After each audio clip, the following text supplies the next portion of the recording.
Presentamos ahora al magíster Carlos Chávez, que nos va a presentar el tema la calidad de los proyectos de investigación desde la medición de impacto. El profesor Chávez es magíster en Política y Gestión Universitaria por la PUC y por la Universidad de Barcelona. Es egresado de la maestría en Historia y licenciado en Historia por la PUC, con estudios en Sociología, Derecho y Gestión de Proyectos. Es director de la Dirección de Gestión de la Investigación del Vicerrectorado de la Investigación en la Pontificia Universidad Católica del Perú. Adelante, profesor.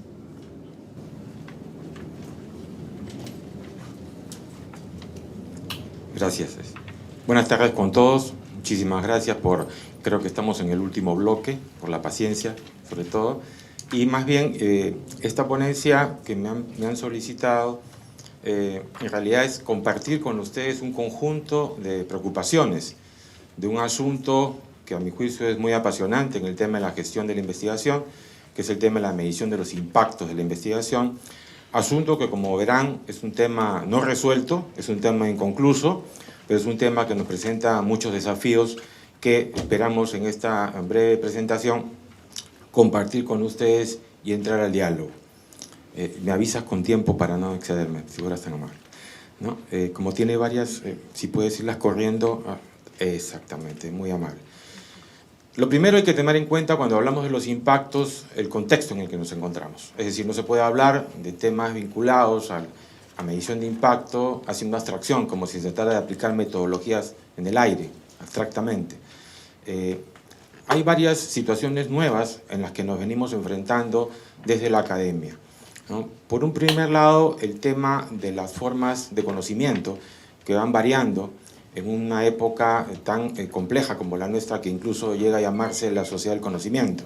Es decir, que hay una coexistencia entre las formas tradicionales de conocimiento, las formas tradicionales de acceder al conocimiento, que se siguen manteniendo ciertamente, y canales y formas totalmente novedosas para acceder a este conocimiento. Una segunda cuestión que es también relevante es que vivimos un proceso muy fuerte de internacionalización de las instituciones universitarias, en donde los espacios locales o en algunos casos nacionales resultan simplemente muy estrechos para considerar la pertinencia de nuestro trabajo académico, de los resultados de nuestras investigaciones. Hoy por hoy, no solamente el mundo está globalizado, el conocimiento está globalizado y la universidad forma parte de ese entorno global.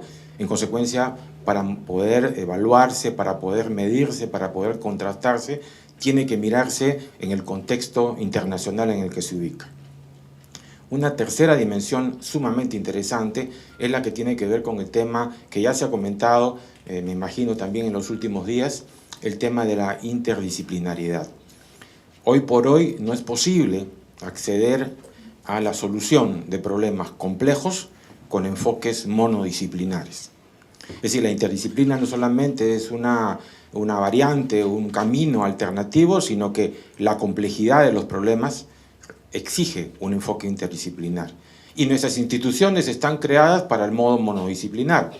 Las estructuras medievales que dieron origen a la universidad y que todavía persisten establecen una estructura disciplinar facultativa, en donde el conocimiento sigue enseñándose, sigue impartiéndose y sigue difundiéndose de generación en generación sobre la base de modelos que han tenido vigencia en los últimos siglos, y hoy por hoy, ¿no?, esto exige prácticamente una nueva universidad. Estamos en esa transición y entonces la interdisciplinariedad, ¿no?, en materia de investigación es una exigencia del tiempo. El cuarto elemento a señalar en este tema es el tema de la visibilidad de los productos de investigación. Ya por el tema de los rankings uno puede darse cuenta de la importancia de esta dimensión. Y esto es así porque, como decíamos en puntos anteriores, la universidad no puede verse a una escala meramente local o meramente nacional. Tiene que confrontarse, tiene que mirarse en el contexto de los que son más o menos de su propio tamaño, de su propia dimensión, y buscar en consecuencia ir emulándose en esa competencia sana en la que debe involucrarse. Claro, detrás del tema de los rankings sabemos hay mucha trampa, ¿no es así? Hay detrás empresas, hay detrás criterios, hay detrás una serie de aspectos que hay que tomar en cuenta, pero los rankings tampoco se pueden negar. Es decir, que hay que conocer sus limitaciones, hay que conocer los enfoques y hay que saberlos utilizar institucionalmente en aras justamente de la búsqueda de esa calidad. Y finalmente, específicamente para el tema de la medición de los impactos, no hay que dejar de tomar en cuenta la existencia de sistemas, de bases de datos que están omnipresentes hoy día a nivel global y que constituyen mecanismos, metodologías que vamos a intentar discutir críticamente en las láminas siguientes, que se ofrecen como la solución para medir la pertinencia o no de los resultados de las investigaciones académicas. Y estamos hablando de las bases de datos famosas de Web of Science, ¿no es cierto?, de Scopus, o últimamente de las alternativas, ¿no?, que nos ofrece la Internet a través de un conjunto de herramientas, ¿no?, como Google Scholar y otros. La siguiente, por favor. Viendo entonces el tema de las nuevas y viejas formas de conocer, ¿hay una más? Ok, las siguientes. Lo que tenemos enfrente es justamente que las formas de conocer tradicionales, de alguna manera, lo que llamamos ciencia dura, ciencia básica y las tecnologías, han encontrado espacios para la medición de sus resultados que se han de alguna manera posesionado y se han institucionalizado primero que en otras disciplinas. Hoy por hoy, por ejemplo, la producción científica en ciencias naturales, en ciencias de la vida, resulta mucho más fácil de confrontar y de medir. Basta leer los índices internacionales de Web of Science en EASY, por ejemplo, o de Scopus, para darse cuenta que estas disciplinas y la academia alrededor de estas disciplinas encuentra en las mediciones hoy día estandarizadas elementos fiables y confiables para medir la calidad o no calidad de las publicaciones que se hacen en esas líneas disciplinarias. Pero el conocimiento no se agota ahí. Y hay entonces otra producción de conocimiento que se encuentra no tan bien representada por estos instrumentos de medición internacional. Me refiero fundamentalmente a las ciencias sociales, a las humanidades, en donde si uno se remite, por ejemplo, a lo que nos ofrecen estos indicadores a nivel internacional, la representación, no, por un lado está sesgada por el tema del idioma, son anglófonas fundamentalmente, el mundo hispano está prácticamente ahí relegado, muy poco representado, y por otro lado está muy centralizado en la producción de los países, ¿no es cierto?, del primer mundo.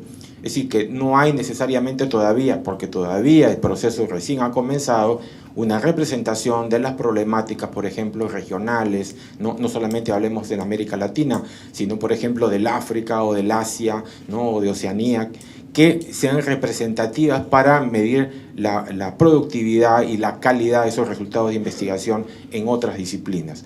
Otro tanto pasa con la medición de los productos, de las tecnologías y la publicación de los resultados, porque como bien sabemos, cuando se trata de patentes, ¿no?, y cuando las patentes están, o los modelos de utilidad están registrándose, se exige un nivel de confidencialidad muy fuerte.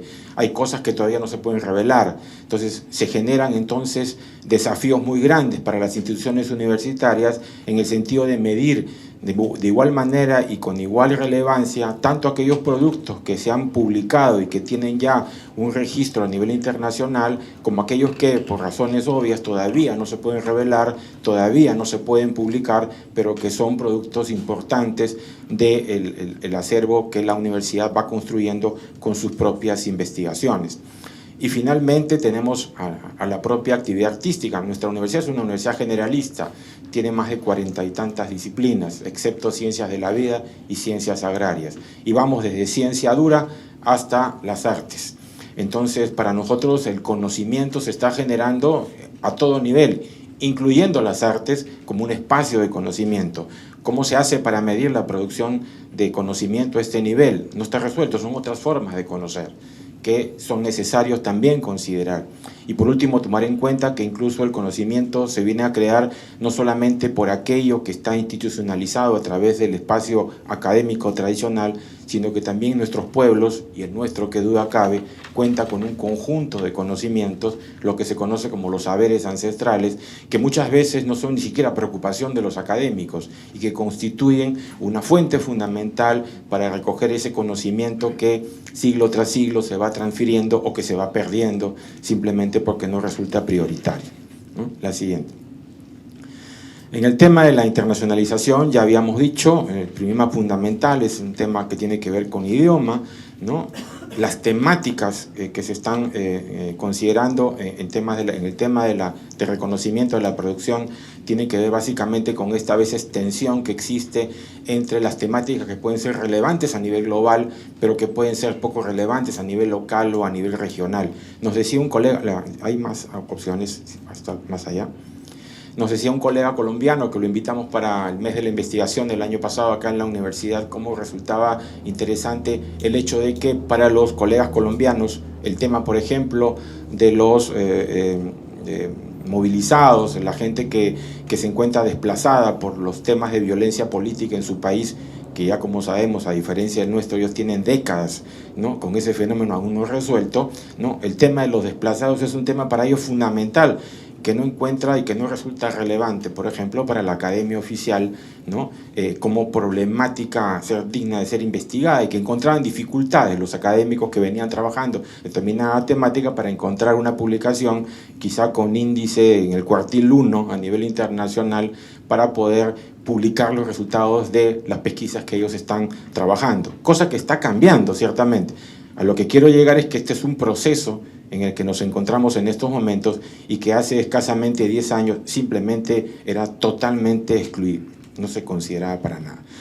Un elemento adicional es la necesidad de encontrar parámetros que nos permitan comparar la producción local, la producción regional y la producción internacional de tal manera de que pudiéramos hacer comparaciones y pudiéramos entonces irnos midiendo en los diversos espacios en los que nos encontramos. Un siguiente elemento que tiene que ver con la internacionalización es todo este debate aún no resuelto entre lo que significa, ¿no?, la concepción esta de que solamente hay que darle importancia a aquel conocimiento que tiene utilidad, es decir, aquel conocimiento útil o aquel conocimiento, como se dice a veces eufemísticamente, pertinente, ¿no?, por el tema de que hay que recuperar la inversión, sea que la inversión sea hecha por los agentes externos a la institución académica o por la propia institución universitaria, ¿no?, por este creciente proceso, esta creciente presión del mercado por mercantilizar el conocimiento y excluir entonces de lo que pueda resultar relevante aquel tipo de conocimiento que no tenga una aplicación inmediata. Ya dice un viejo aforismo que todo conocimiento es aplicado, todo conocimiento es aplicado. El problema es cuándo. La siguiente, por favor. La siguiente. En el tema de la investigación interdisciplinar, ¿no?, ya habíamos adelantado algunas ideas. Básicamente, simplemente repito la idea central. Hay que enfocarse en el camino de la solución de problemas complejos. Hay una diferencia fundamental, ciertamente, entre lo que es inter y lo que es multidisciplinar. En lo multidisciplinar no hay diálogo necesariamente entre disciplinas, hay enfoques disciplinares distintos que se enfocan a una problemática, pero en la visión y en la investigación interdisciplinar, además de eso, hay un diálogo de saberes que buscan una inteligencia que permita entender esa problemática en su real complejidad, en su articulación. No es posible construir interdisciplina ni multidisciplina si no hay una verdadera base disciplinar sólida. Es decir, no se trata de excluir una u otra dimensión. Se reclaman mutuamente y se exigen mutuamente. La siguiente, por favor. En el tema de los rankings, ¿no?, lo que tenemos que señalar es fundamentalmente algunos aspectos que nos resultan interesantes, ¿no? Lo primero es que estos han sido construidos no con los mismos criterios. No se puede hablar de ranking como si tratara de productos comparables unos a otros, porque algunos solamente miden, por ejemplo, reputación fundamentalmente, en cambio otros están midiendo la visibilidad que una determinada institución de educación superior tiene en el espacio de la web, ¿no? Otras, en cambio, lo que están midiendo es producción de investigación. Otras miden prestigio ante los empleadores. Algunas utilizan una suerte de cóctel de estas variables y establecen un indicador, un coeficiente, y a través de eso nos ofrecen sus resultados. Entonces, las variables que se consideran son de muy diversa valía, pero algunas que escasean en algunos de estos digamos, sistemas de ranking son las que deben permitir una comparación entre iguales. Y ese es un proceso muy interesante en el que nos encontramos hoy día globalmente por los esfuerzos que se está haciendo, por ejemplo, en la región latinoamericana, por buscar la construcción de ranking que permitan compararnos, por ejemplo, entre universidades que seamos más o menos parecidas. Si queremos compararnos nosotros con Stanford, ¿no es cierto?, o con, qué sé yo, pues con Cambridge, pues es una comparación que no tiene sentido, incluso para entrar a América Latina, por el tamaño que tiene la Universidad de Sao Paulo, la USP, ¿no?, en el Brasil, es simplemente una frustración general de todos quienes quisieran compararse con instituciones que por su propia envergadura, por el tamaño que tienen, son instituciones más de 100.000 estudiantes, con fondos que les transfiere el Estado o la empresa privada, que no tienen parangón con muchas de las realidades de la región latinoamericana. Y no me voy a Europa para hacer comparaciones. Entonces se tiene que comparar lo que es comparable. Y esto significa la necesidad de construir mecanismos de ranking que tengan que ver con el tamaño de las instituciones, pero también con la antigüedad de las instituciones, también con el tipo de institución. No es lo mismo una universidad pública que una universidad privada. Son realidades que son diferentes y en cada país también son diferentes. No es lo mismo una universidad con fines de lucro, una universidad sin fines de lucro.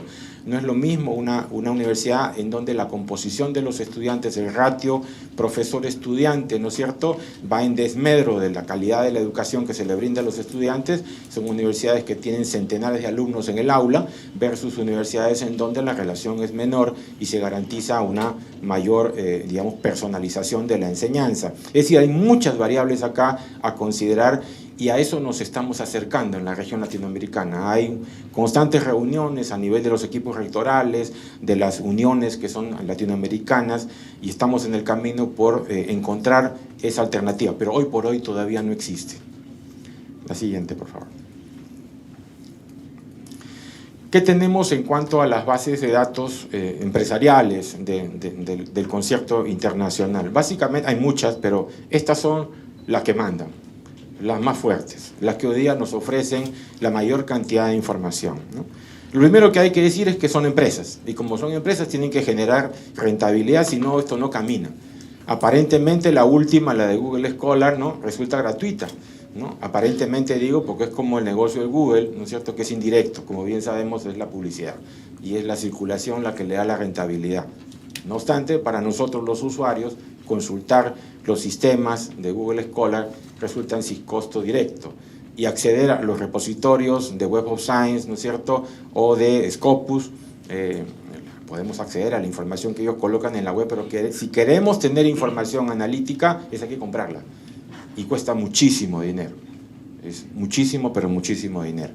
Y entonces estamos frente a la omnipresencia de bases de datos que tienen hoy por hoy prácticamente una especie de oligopolio, donde la información producida por las diferentes disciplinas de la academia a nivel internacional se encuentra indizada según sus propios criterios, se encuentra ordenada, y se han creado un conjunto de metodologías que permiten a los usuarios de estas bases de datos obtener información un tanto relevante sobre la producción de conocimiento y en general sobre los impactos que ese conocimiento tiene a nivel general. La siguiente, por favor. El primer problema entonces que nos tenemos en este concierto de situaciones nuevas que tienen que ver con la interdisciplina, con la existencia o la preexistencia de estos sistemas de bases de datos y todos los elementos que hemos repasado brevemente, es que ¿cómo vamos a medir? ¿Qué cosa es lo que nos interesa medir a las instituciones universitarias? La siguiente, por favor. Para eso, ¿no?, se recurre fundamentalmente a un instrumento, que es el instrumento de la bibliometría, que pretende, de alguna manera, ajustar desde un punto de vista, la siguiente, por favor, cuantitativo, es decir, sobre la base de la anterior, indicadores de carácter numérico, ¿no?, aprender una cosa que es muy difícil de aprender, porque no se trata solamente de medir cantidad de publicaciones, pretende, ¿no es cierto?, mediante indicadores numéricos sobre lo que es el complejo proceso de la producción de la actividad científica, medir la producción de conocimiento, la transmisión de ese conocimiento y el consumo que se hace de ese conocimiento, ¿no?, en una determinada comunidad. Aquí viene uno de los primeros problemas. Tiene que ver con el hecho de que normalmente y hasta este momento los instrumentos bibliométricos comienzan a medir el conocimiento a partir de lo que la propia comunidad académica considera relevante. Y esto es un problema, porque tiene que ver de alguna manera con una suerte de endogamia de la propia comunidad académica. Ya no la endogamia, como comentaba mi colega en la intervención anterior, que hemos querido romper nosotros con la endogamia en los procesos de evaluación de los proyectos de investigación que financiamos, y lo hemos roto totalmente con evaluaciones que no son endogámicas, ¿no? Acá es una endogamia de un sector de la sociedad que son los académicos a nivel global y que consideran los académicos de que lo mejor para medirse es medirse ellos mismos entre sí, y entonces la evaluación es una endogamia global hoy por hoy, ¿no? Y esa situación, siendo parcialmente, digamos, cierto lo que señalo, también no significa definitivamente que no tenga que intervenir la comunidad científica. Claro que tiene que intervenir. Lo que pasa es que los mecanismos todavía no son incipientes en cuanto a la medición bibliométrica. La siguiente, por favor.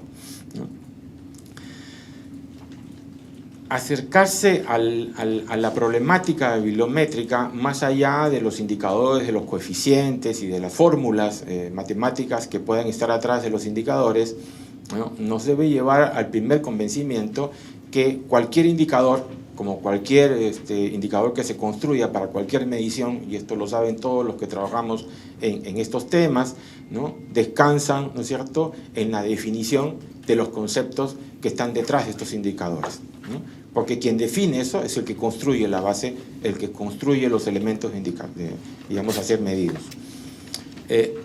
La bibliometría está evolucionando, qué duda cabe, y con el mundo de la web muchísimo más, como lo vamos a ver. La bibliometría nos permite hoy por hoy una medición, ¿no?, como decía hace un momento, de los académicos hacia los académicos mismos, porque es su consumo. De las disciplinas y entre disciplinas y entre subdisciplinas, para medir de alguna manera cómo está produciéndose, ¿no?, y qué tanto se está produciendo en cantidad y en calidad, ¿no?, a nivel disciplinar, ¿no? Nos permite medir, además, en la bibliometría, ¿no es cierto?, las políticas que están detrás. Es decir, vamos a ver qué instituciones universitarias están fortaleciendo determinadas líneas mucho más, o están fortaleciendo sus líneas de investigación, sus espacios de producción de conocimiento, muchísimo más. La siguiente, por favor. La bibliometría entonces nos está dando información cuantitativa sobre cantidad de publicaciones, el primer dato que nos da, así puro y duro, cantidad de publicaciones. Nos da información sobre citas que se hacen de los documentos por los propios académicos, ¿no? Y está cruzada con variables que, por ejemplo, tienen que ver con regiones, con países, con tipo de instituciones. Es decir, no es lo mismo publicar en una determinada revista, en un determinado país. Y el tema que resulta nuevo para muchas de las instituciones universitarias, sobre todo acá en el Perú, que a veces descuidamos por la poca experiencia que hay en la región todavía de publicación para que sea registrada por estos índices internacionales, de lo que llamamos la afiliación institucional. Es decir, que muchas veces por descuido, por desconocimiento, por desidia o simplemente por negligencia, nuestros investigadores pueden producir conocimiento, pueden publicarlo en espacios de investigación muy relevantes, pero no tienen el cuidado de registrar adecuadamente la afiliación de la institución a la que pertenecen, de tal suerte que las bases de datos, que no son otra cosa que mecanismos, ¿no es cierto?, que no son inteligentes a pesar de lo que digan mis colegas informáticos, ¿no es cierto?, son sistemas que leen la información. Y al leer la información, si mi institución se ha registrado, en el caso de la Católica, por ejemplo, como PUCP, y en otros momentos se ha registrado como Pontificia Universidad Católica del Perú, para la base de datos son dos instituciones distintas. Y entonces nos encontramos con situaciones muy complejas, en donde algunos colegas, por ejemplo, registran su filiación, ¿no? Bueno, vamos con los que la registran. Hay muchos que ni la registran. Y entonces su nombre figura, pero sin filiación académica asociada, lo cual no le da puntos a la producción de conocimiento y no le da puntos a la visibilidad de esa institución. O cuando es equívoca, y a veces la ponen en inglés, ¿no?, teniendo nosotros un idioma que es el castellano, ¿no es cierto?, y hay que ponerla en el idioma propio, ¿no? Y eso genera también problemas porque se trata también de dos instituciones distintas. O a veces ponen solamente la afiliación del centro académico al que pertenecen. sea un centro de investigación, un instituto de investigación, obviando la afiliación a la matriz, que en este caso es la universidad, y ni hablar de los errores ortográficos o de los problemas menores, que hacen, ¿no es cierto?, prácticamente invisible la producción de conocimiento para los sistemas de medición bibliométrica. La siguiente, por favor. Hay muchas preguntas detrás del tema de la bibliometría como elemento o instrumento que nos permite medir la producción de conocimiento. Y uno tiene que ver con, obviamente, cómo interpretar estos resultados, cómo medimos el impacto, ¿no es cierto? ¿Qué cosas medimos? ¿Solo las publicaciones? ¿No? ¿Son fiables los indicadores realmente que nos entregan? Entonces hay que hacer una lectura crítica en esa línea. La siguiente, por favor. Esta lámina, muchos de ustedes quizás la conocen, ¿no? Y resulta interesante, ¿no? Como elemento, digamos, un tanto curioso, ¿no? Que tiene que ver con el camino tortuoso que tiene que recorrer el investigador, ¿no? Para lograr la aceptación de los pares para una publicación de calidad. Es decir, el camino no es fácil, ¿no? La siguiente, por favor, ¿no? Y en la siguiente vemos otra, ¿no? Que también es una alegoría, ¿no? al complejo y difícil proceso donde los propios pares ven sometidos su esfuerzo de publicación, ¿no? En una suerte de caja negra, donde todo es muy oscuro, ¿no? Y al final, ¿no es cierto?, se le da el ok para que la publicación pase, ¿no? Efectivamente, a ser reconocida como una publicación en un espacio de investigación de calidad, ¿no? La siguiente. Entonces, la pregunta que nos hacemos central es si es suficiente medir cantidad de publicaciones o las citas que los propios colegas se hacen a sí mismos para determinar realmente el impacto que las instituciones y los investigadores tienen por sus contribuciones. No estamos diciendo que la medición de las publicaciones y la medición de las citas que se hacen a través de estos sistemas de medición sean equivocadas. Lo que estamos diciendo es que sí, eso es suficiente para medir impacto. La siguiente, por favor. Para poder responder a las críticas que se le han hecho tradicionalmente y que se le siguen haciendo a la medición bibliométrica tradicional elaborada por las empresas que hemos comentado, sobre todo en el caso de Scopus, ¿no?, Simago, o de Web of Science con EASY, ¿no?, ha aparecido en el sistema hoy día algo que se conoce como la medición alternativa, o por sus siglas, Altmetric. Y no es otra cosa que el énfasis que se pone hoy por hoy en medir esta producción investigadora a través de los espacios virtuales que hoy día existen a nivel global, con instrumentos, ¿no es cierto?, que ofrecen medir cosas que, por ejemplo, se les escapan a los sistemas de medición tradicional, como por ejemplo, hoy por hoy, muchas publicaciones se encuentran en formato digital, 100% o alternativamente también. Y la pregunta del millón es, ¿será posible medir cuántas descargas de ese documento hay? ¿Será relevante esa información? Claro que sí, claro que será relevante. Entonces, vayamos a medir también la cantidad de veces que esa publicación no solamente es citada, sino también es consultada, ¿no? Vayamos a medir entonces también, por ejemplo, la cantidad de veces que este documento puede estar formando parte de los espacios virtuales, de las redes sociales, y se han comenzado a crear una serie de mecanismos de medición, cada cual más sofisticado, que comienza a medir este impacto, ciertamente, en el mundo virtual a través de un conjunto de alternativas. Era como la vieja discusión, no sé si será nueva en algunos casos, pero que se daba acá en la universidad, por ejemplo, cuando, preocupados muchos de los colegas hace algunos años, ¿no?, cuando comenzó a entrar la internet, ¿no?, se preocupaban porque los chicos ya no iban tanto a la biblioteca y sacaban como conclusión que ya no leían, ¿no? Los chicos ya no leen porque no van a la biblioteca. Y claro, lo que pasa es que no se han creado mecanismos para ver que los chicos leen en las tabletas, en las computadoras, en los dispositivos virtuales. Y claro que leen, porque si no leyeran, entonces no pasarían, pues no se graduarían, a menos que los pasemos por agua tibia. Pero les estamos exigiendo a los muchachos, ¿no es cierto? Y los chicos leen, qué duda cabe que leen, pero no leen como leíamos nosotros. Y entonces el problema es crear instrumentos de medición para esa nueva práctica social, que es la forma en la que leen hoy día los estudiantes. Hoy día los investigadores publican, y si queremos medir el impacto de dichas publicaciones, nos encontramos con problemas. La siguiente, por favor. La siguiente.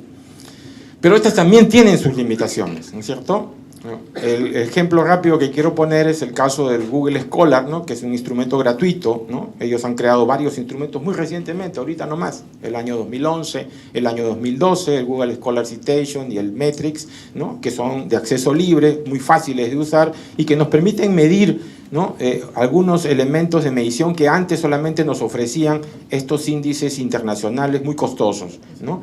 El famoso índice H, que tiene que ver con la medición, ¿no es cierto?, de las citas en un determinado periodo de tiempo que el investigador tiene, ¿no? La caricatura es interesante, ¿no? Porque el que tiene un índice H mayor, ¿no es cierto?, es una cuestión de prestigio, ¿no? De prestigio académico frente al que no lo tiene tanto. Y eso supuestamente es una medición, la siguiente, del impacto, ¿no?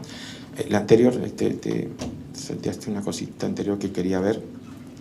Muy bien.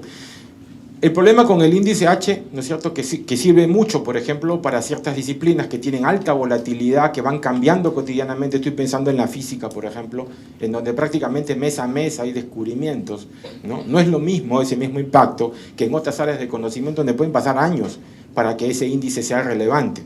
Entonces hay que andarse con mucho cuidado con la homogenización de los criterios de medición. Ahora sí, rápidamente, ya me están diciendo que me pasé de tiempo, ¿no? Y voy a terminar rápido, ¿no? Y aquí simplemente, una más, comparto, porque está la cita, ¿no? Una investigación reciente de este año de unos colegas que compartieron justamente un experimento que busca presentarnos que pueden ser interesantes estos sistemas de medición externa, alternativa, estos altmetrics, pero que también son vulnerables, ¿no? Así como se ha criticado tradicionalmente el tema de la cita, ¿no? Para decir, yo te cito, tú me citas, y comienza entonces una práctica que es poco seria y que existe a nivel académico antes de la existencia de la medición virtual. Estos colegas hicieron un experimento hace poco en donde se reunieron en una sola tarde un grupo de académicos, ¿no? Y crearon un documento sobre la base de recortes de su página web. Crearon esos documentos, ¿no? Con copy-paste, como bien saben los muchachos hacer muchas cosas copiando y pegando, ¿no? Lo tradujeron al inglés para que el indexador los pueda identificar. Con eso armaron 6 artículos, ¿no es cierto? Los lanzaron a la web, porque la web no hace discriminación de calidad, ¿no? En ese sentido no es pues Web of Science ni tampoco es Scopus, ¿no? Y comenzaron ellos mismos a citarse entre sí para generar referencias y levantaron sus índices, ¿no es cierto?, impresionantemente. Google Scholar indizó todito y los indicadores no cambiaron. Todos estos sistemas se pueden vulnerar y aquí está el ejemplo práctico de cómo es posible también alterarlo. Es cuestión de que se conozcan los mecanismos y se puede hacer. Entonces no hay mecanismo perfecto. La siguiente, por favor. Entonces encontramos varios límites y paso muy rápidamente a ellos, ¿no? Lo primero ya más o menos lo hemos visto, ¿no es cierto? Hay una cierta aspiración del tema cuantitativo de intentar hacer algo que es muy difícil de medir, pues, que es el tema de la producción científica y su impacto. Es muy difícil. Hay una cierta aspiración positivista en esto, ¿no? De que se pueda llegar a medir todo y capturarlo todo y simplificarlo en un coeficiente. El siguiente tiene que ver con que estamos ante un problema que tiene dimensiones, ¿no es cierto?, muy complejas y que van más allá simplemente del papel que se publica o de la cita referencial. Y que estamos entonces ante la necesidad de darle a la bibliometría instrumentos que permitan realmente medir esta complejidad. Y en eso estamos en estos momentos. La siguiente, por favor. Quizás la gráfica, ¿no?, resulte adecuada para llegar a una cierta equilibrio en la crítica. Y es que no es que los instrumentos bibliométricos actuales no sirvan, claro que sirven, pero son parciales. Y nos permiten, como en el ejemplo, ¿no?, tener una gafa que nos permite ver una parte de la realidad, una parte importante con cierta distorsión, es cierto, pero que necesitamos ampliar la visión, ¿no?, para acceder a nuevos enfoques. La siguiente, por favor. Esta la voy a pasar rápido, que son índices que hemos sacado justamente de la universidad, que nos ayudan ciertamente a medir la evolución de la producción investigadora en distintos sistemas de medición, en Web of Science, a nivel de producción por cuartiles. Nos llamaba la atención el hecho de que, a pesar de que todavía es modesta la producción de la universidad, a nivel de los índices internacionales, cuando nos comparamos internacionalmente, la mayoría de la producción de la universidad se encuentra en el cuartil 1, por ejemplo, que es el color rojo, ¿no? Y esto era relevante y en ese sentido es importante, ¿no? La siguiente, por favor, ¿no? O a través del otro indizador, en el caso de Scopus, donde también se mide con una mayor cantidad de fuentes, por eso que hay que leer las dos fuentes, no se puede leer una sola. La siguiente, ¿no? ¿no? Y donde también confirmamos lo mismo a nivel de los cuartiles más grandes, el 1 y el 2. La siguiente, por favor. También nos permite hacer análisis, estos indicadores bibliométricos, y proyectarnos en el tiempo. ¿Y qué pasaría si, ¿no es cierto?, hacemos una simulación, si seguimos a este ritmo de publicación, ¿no es cierto?, y nos acercamos o no a dispararnos en cuanto a la publicación, por ejemplo, a nivel nacional, y comenzamos a hacer proyecciones, ¿no?, para poder hacer justamente, en este caso, gobernanza en el tema de la gestión de la investigación. La siguiente, por favor. ¿No? Y también cuando medimos la producción total, ¿no es cierto?, de algún conjunto de universidades, ¿no?, que por ejemplo entre 3 universidades del país, ¿no?, Cayetano, San Marcos y Católica, se llevan el 42% de la producción nacional, por ejemplo, ¿no?, en cuanto a producción que registrada en ICI. Otra vez, como ya hemos hablado de las limitaciones, sabemos que aquí tenemos todavía un anteojo, ¿no?, una luna. La siguiente, por favor. ¿No?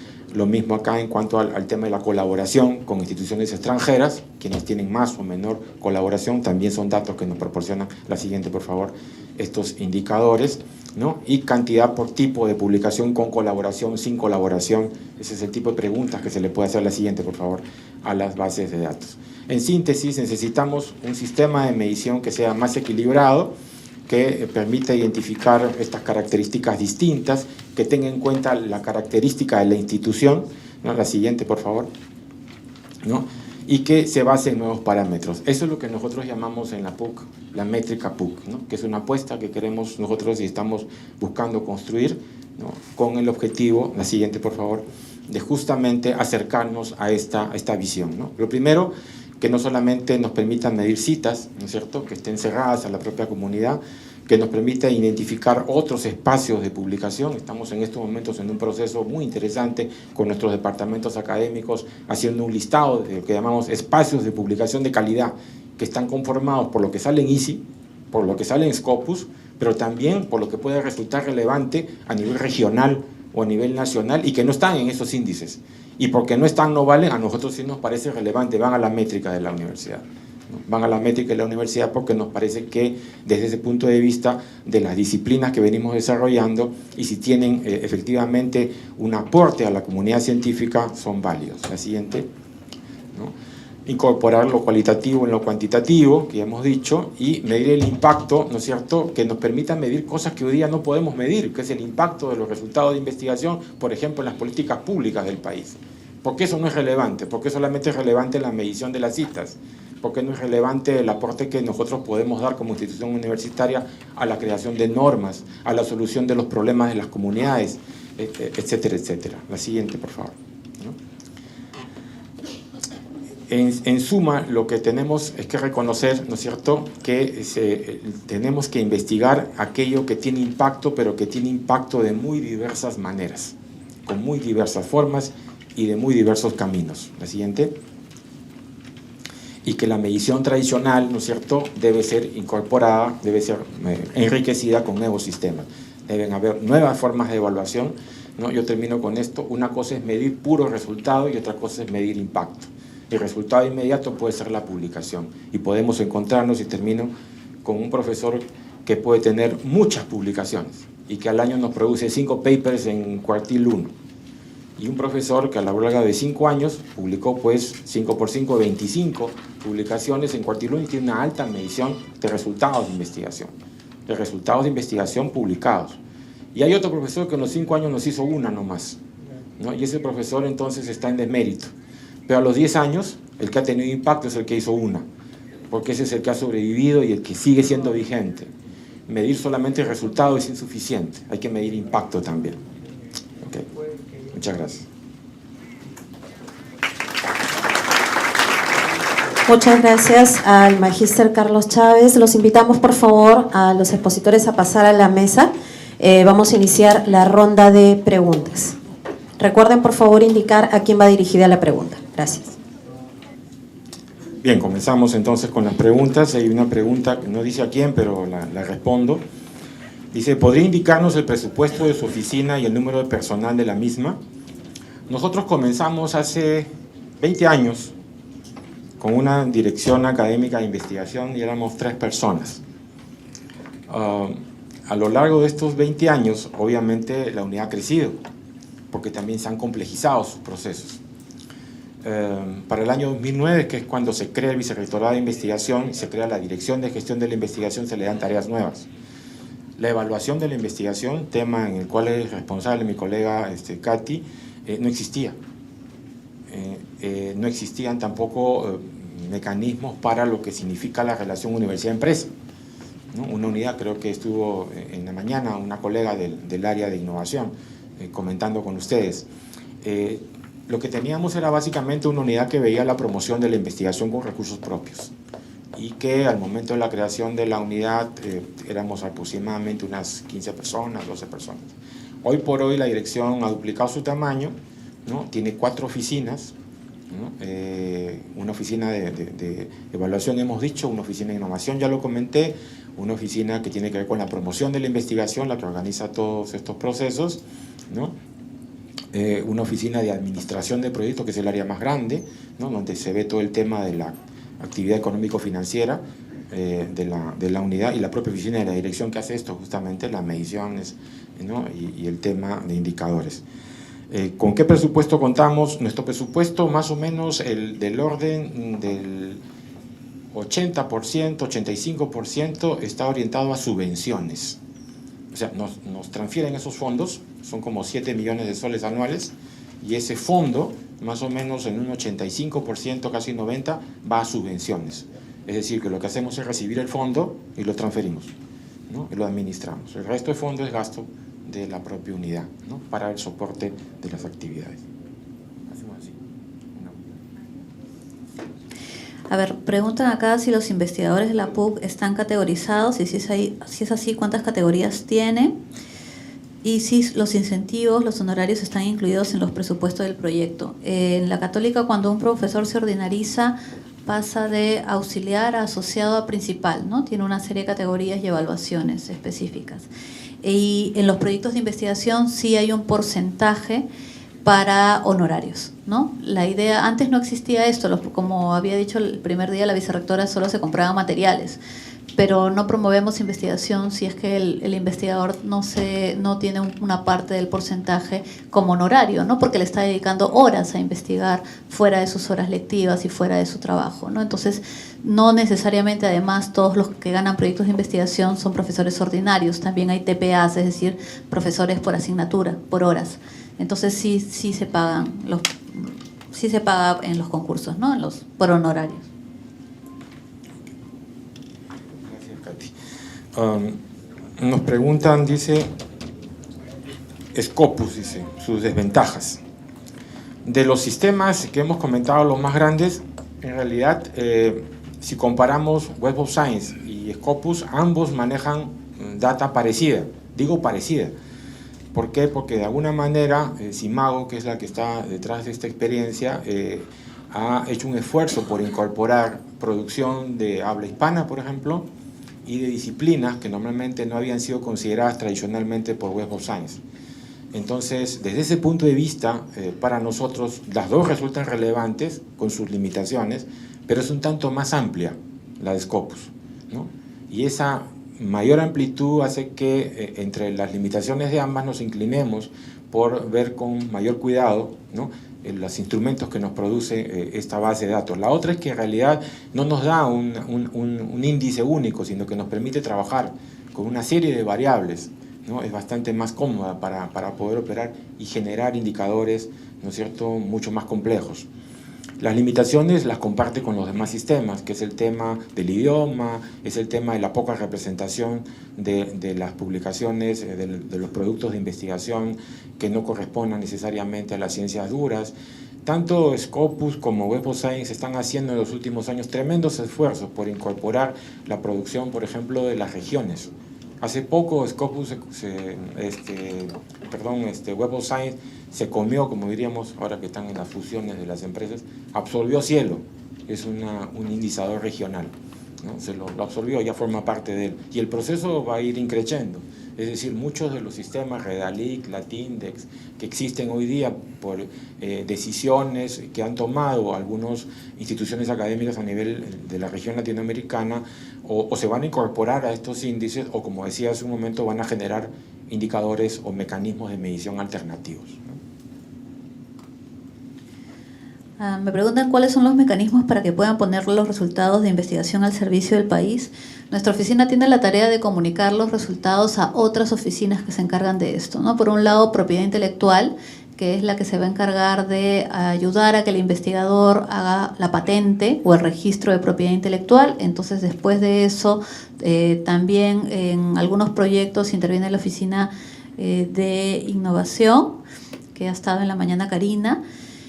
Esto es una forma de comunicar, es la asociación con empresas, comunicamos de que sería pertinente que se relacionen con ese profesor, ese investigador para presentar el resultado. Por otro lado, tenemos al fondo editorial, hemos creado, justo veníamos con Carlos conversando de ese tema, tenemos un proceso de fast track, pero en realidad solo lo hemos logrado con los proyectos interdisciplinarios para que los productos de los proyectos interdisciplinarios que pertenecen a grupos interdisciplinarios de la universidad, bajo la lógica de promover investigación interdisciplinaria, sean por un proceso rápido de formen parte de un proceso rápido de publicación en el fondo editorial, ¿no? Eso lo hemos hecho ya con 5 proyectos de investigación.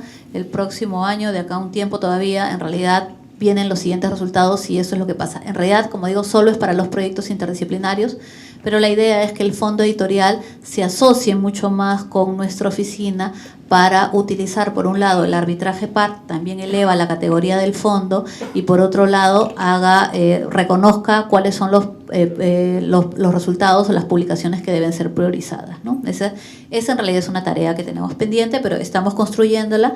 Y también tenemos en la DGI un área de comunicación para ferias, para relaciones con Concitec, para eventos académicos, donde los profesores ponen sus resultados de investigación, un contacto directo con Punto Edu, con el área de comunicaciones de la universidad, para mostrar las investigaciones a los alumnos, tanto en videos como en material impreso digital, ¿no? Esa es nuestra.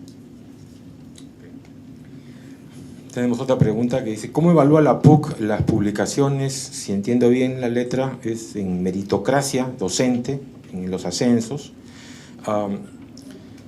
Hasta hace unos años, los procesos de ingreso a la docencia ordinaria y los procesos de ratificación de la categoría docente que tenía un profesor, que se hacen, como ustedes saben, periódicamente, según cada una de las categorías, se hacía, como decíamos nosotros, mostrando la evidencia, ¿no es cierto? La evidencia del documento, ¿no? Nosotros decíamos, ahí va con su caja de leche, Gloria, ¿no es cierto?, a presentar al comité esto es lo que ha producido en cuanto a investigación, si se trata de un colega que quiere, digamos, fundamentar o demostrar que la producción de investigación es tal o cual, y las otras dimensiones que constituyen los elementos que la unidad encargada, que no somos nosotros, es la dirección académica del profesorado, la que se encarga de este proceso, evalúa. Con el avance de alguna manera la sofisticación de los sistemas de gestión que venimos construyendo, insisto que venimos construyendo, porque es un proceso todavía en camino, la dirección académica del profesorado, por ejemplo, coordina con nosotros y hemos logrado avanzar en mejorar un mecanismo de medición que es este instrumento que le llamamos el CVPUC, que mencionaba Katy en su intervención, ¿no? El currículum vitae PUC en línea, ¿no? Que no les gustan los colegas porque hay que llenarlo, pues, ¿no? Hay que ingresar a la producción, a nadie le gusta ese trabajo, pero que ahora tiene que hacerse, porque está enganchado, ¿no es cierto?, con el proceso de ratificación y de ingreso a la docencia, y porque está enganchado también, creo que eso no lo comentaste, cuando así lo dijiste, que formaba parte de los elementos a ser considerados en los concursos. Profesor que no tiene su CVPUC actualizado, no, está faltando digamos, un requisito de carácter administrativo y no entra al concurso, simple y llanamente no entra al concurso. ¿Y por qué este prurito por buscar que el CVPUC funcione? Porque ahí está la evidencia, y nosotros ahí entonces podemos verificar la calidad. Ya no hay que ir con la caja de leche, ¿no? Ahora hay que leer la información, que además tiene que estar filiada, tiene que estar vinculada, dónde está publicado, tiene que darnos la información, y nosotros analizamos esa información, y es una información que para los responsables de la gestión universitaria en el área de investigación es fundamental, ¿no? No se trata de que nosotros, como áreas de soporte, que somos de servicio a los procesos de investigación dentro de las instituciones, seamos lo que llenemos esos datos. Eso no es nuestro trabajo. son los propios profesores que con mecanismos que permitan que estos se llenen, mientras no estaban vinculado esto a la ratificación docente, nadie lo llenaba. Mientras no estaba vinculado esto a los procesos de acceso a fondos propios, nadie lo llenaba. Hoy día lo llenan. El CONCITEC ha hecho lo mismo el año pasado, al crear el Directorio Nacional de Investigadores, ¿no? Y el que quiera acceder a fondos tiene que estar en el directorio. Y no hay discusión. Simplemente es condición sine qua non para que ingrese.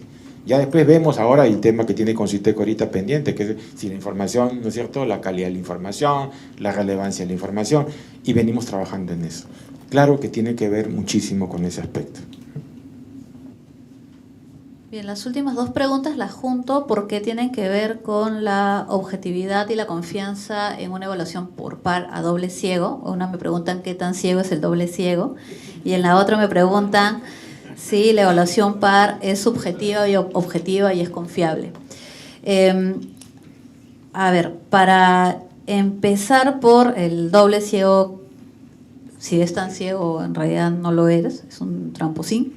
Les cuento un poco el tema de los pares. No todos los departamentos, es decir, no todos los profesores de los departamentos presentan proyectos. Siempre hay departamentos que presentan más proyectos que otros, hay carreras más profesionalizantes que otras, entonces hay investigación más en unos departamentos que en otros. El ideal de la universidad es que en todas las carreras se investigue, pero no es así. Lo que hace que el número de proyectos se reduzca. En realidad, por ejemplo, para comentar el concurso que estamos ahorita en pleno proceso de evaluación por pares, se han convocado 147 proyectos, se han recibido 147 proyectos de investigación, ¿no? Ahora, ¿qué hacemos con estos? Estos van a 2 pares, que suelen ser extranjeros, ¿no? En la mayoría de los casos, como han visto en las estadísticas, no trabajamos con pares nacionales por las temáticas mismas de la universidad, sino buscamos personas extranjeras que no necesariamente están vinculadas o conocen la universidad. Entonces, ahí también se asegura un nivel de objetividad. Están evaluando el proyecto, no están evaluando a la persona, y si así, por alguna razón, conociesen a la persona, no la van a conocer porque no han tenido un contacto con ellos, ¿no? Por igual, más allá de saber el nombre. Cuando la evaluación de un par con otro difiere de 30 puntos, nosotros la mandamos a un tercer evaluador, ¿no? Y después lo que hacemos es asumir que las evaluaciones que valen para ese proyecto son las que han tenido el puntaje más cercano entre sí. Entonces, es de esa manera como nos aseguramos la objetividad en el proyecto. ¿Son subjetivas? Siempre son subjetivas, o sea, siempre hay un grado de subjetividad en todo, ¿no? No porque un par evalúa va a tener un comentario sumamente objetivo, ni siquiera en un proyecto de matemática, y lo vemos todos los días, ni en un proyecto de física cuántica tampoco lo hay, ¿no? Porque hay comentarios a la metodología, hay sesgos en la metodología. Lo que intentamos como oficina, eso sí nos corresponde, es, por ejemplo, no poner a alguien que tiene un sesgo metodológico o un sesgo académico que podría interferir, eso también sería conflicto de interés, por supuesto que podría interferir con la investigación. CONCITEC hace evaluación por par a nivel nacional, lo manda a pares nacionales, utiliza el directorio, pero por lo que sabemos utiliza los grandes temas, ¿no? Química, física, las grandes áreas de investigación. Nosotros sí mandamos investigadores los más ad hoc al proyecto, ¿no? Si, por ejemplo, hacen arqueología de restos humanos, que es diferente a arqueología de cerámica o de otras, buscamos evaluadores que hagan arqueología de restos humanos, ¿no? Y que tengan experiencia en eso. Entonces, como les digo, sí va a haber un nivel de subjetividad, si es que conocen la universidad, si es que conocen a la persona, pero eso nosotros ya no lo podemos decidir. Pedimos que se declare un conflicto de interés, si es que lo hay. Lo hemos detectado alguna vez y no nos lo han declarado. También eso pasa, y lo que hacemos con eso es darle de baja al evaluador, ¿no? Considerar que el evaluador no ha sido tan honesto porque ya estaba casi a punto de evaluar un proyecto que conocía o tenía una cercanía con el investigador, ¿no? Aquí vamos a juntar estas dos, una ya está prácticamente respondida. Nos preguntan qué formas de medir impacto en políticas públicas explora su oficina en la PUC y sabe si esto se hace y de qué modo en otras universidades. Que yo sepa, no se hace en ningún sitio. O sea, una de las cosas justamente que tenemos que construir son instrumentos para medir este tipo de impacto, que en el caso de la universidad, de nuestra universidad, lo consideramos de alta trascendencia, muy importante, ciertamente muy importante. Y la otra pregunta que nos hacen es, ¿cuál es su opinión sobre el impacto de las revistas con investigaciones de impacto regional, pero que no están consideradas en bases de datos como Scopus? ¿Cuál es su opinión sobre investigaciones cualitativas? Bueno, de hecho, como comentaba, el problema para nosotros es que hay un proceso, que hay que reconocerlo, de estos sistemas de bases de datos internacionales, decíamos, por acceder a información relevante regionalmente. Pero todavía eso no está terminado. Entonces nosotros tenemos, lo que estamos haciendo es clasificar en distintos rangos. Sí que hay profesores que pueden publicar en bases de datos regionales como Latindex o Redalic, ¿no? Y hay otros que de repente están en ISI o ya están en Scopus. Entonces lo que se hace es una clasificación por las disciplinas, ¿no? ¿Sí? Y hay otras que no están en ninguno, porque también hay que llegar a eso, y que puede resultar muy relevante regionalmente, y pues hay que considerarlas también, ¿no? Entonces aquí la última palabra es que cada institución debe construir un mecanismo que le permita compararse regional, internacionalmente, pero también localmente y de cara a su propia misión y su propia visión. Bueno, muchas gracias nuevamente a los expositores que nos han planteado temas muy interesantes sobre la calidad de los proyectos de investigación. Y continuando con el programa, entonces los invitamos ahora a pasar a las mesas de trabajo, a los talleres que van a continuar o que se van a realizar en el edificio Magrán. Gracias.